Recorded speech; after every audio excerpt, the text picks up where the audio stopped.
இன்றைக்கி நான் சுற்றி காமிக்க போகிறது கருங்குளம் அப்படின்ற ஊர். வாழைப்படம் எல்லாத்துக்குமே தெரிஞ்சிருக்கும். ஸோ அது வந்து இந்த சுற்று வட்டார பகுதிகளில் தான் எடுத்தது. ஸோ நான் இன்றைக்கி வாழைப்படத்தை பற்றி சொல்ல போகிறதில்ல. ஒரு வருஷத்துக்கு முன்னாடி தென் மாவட்டங்களில் நிறைய மழை பெஞ்சுது, நிறைய கிராமங்கள் மூழ்கிச்சு அப்படின்ட்டுலாம் சொன்னாங்க. ஸோ எங்கள் கிராமம் மூழ்கினதுக்கு முக்கியமான காரணம் இவங்க தான். இது பெருங்குளம்னு அழைக்கப்படுற பெரிய குளம்.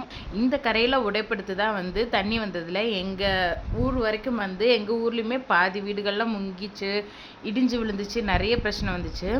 ஸோ ஊருக்கு பக்கத்தில் தான் இருக்குது அப்படின்னா எங்கள் ஊர் பக்கத்துலேயுமே நிறைய வாய்க்கால்கள், குளங்கள் அப்படின்ட்டு எல்லாமே போகுது. பட் இந்த பெருங்குளத்துலேருந்து எங்கள் ஊருக்கு 1/2 மணி நேரம் ட்ராவலு. ஸோ தண்ணி அந்தளவுக்கு ஃபோர்ஸாக வந்திருக்கு. தண்ணி வசதி நல்லா இருக்கிறதுனால, பாசனம் நல்லா இருக்கிறதுனால இங்கே வந்து முக்கியமாக நெல் வந்து பயிர் பண்ணுறாங்க. இங்கே நாங்கள் போயிருந்தப்பே வந்து அறுவடைக்கு தயாராக இருந்த கதிரையும் பார்த்தோம்.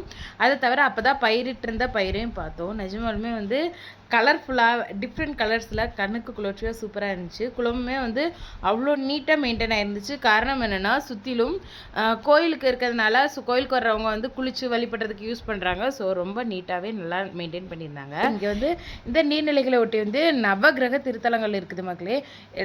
எல்லா சாமிக்குமே வந்து தனித்தனியாக, முக்கியமாக நவகிரகங்களில் இருக்க எல்லா சாமிக்குமே தனித்தனியாக கோவில்கள் இருக்குது. தென் மாவட்டங்களில் இந்த ஆற்றை வச்சு தான் வந்து ஊரே பிரிக்கிறாங்க. நிறைய பழக்க வழக்கங்களும் மாறுபடும். கேட்டோம்னா ஆற்றுக்கு அந்த சைடு, ஆற்றுக்கு இந்த சைடு இப்படி சொல்லுவாங்க. ஒரு ஆறு வந்து பழக்க வழக்கங்கள்லேருந்து எல்லாத்தையுமே மாற்றுறதுக்கு முக்கிய பங்கு வகிக்குது. நாங்கள் போயிருந்தப்பே ஸ்ரீவைகுண்டம் ஆற்றுல வந்து தர தெரிய ஆரம்பிச்சிச்சு ஒரு சைடு. ஸோ இதுக்கப்புறம் சம்மர் எப்படி இருக்கும்னு தெரியல. ஸோ இந்த வீடியோ பார்க்க வந்து எல்லாத்துக்குமே நன்றி. புதுசாக பார்க்குறவங்க சேனலை சப்ஸ்கிரைப் பண்ணிடுங்க. பாய்.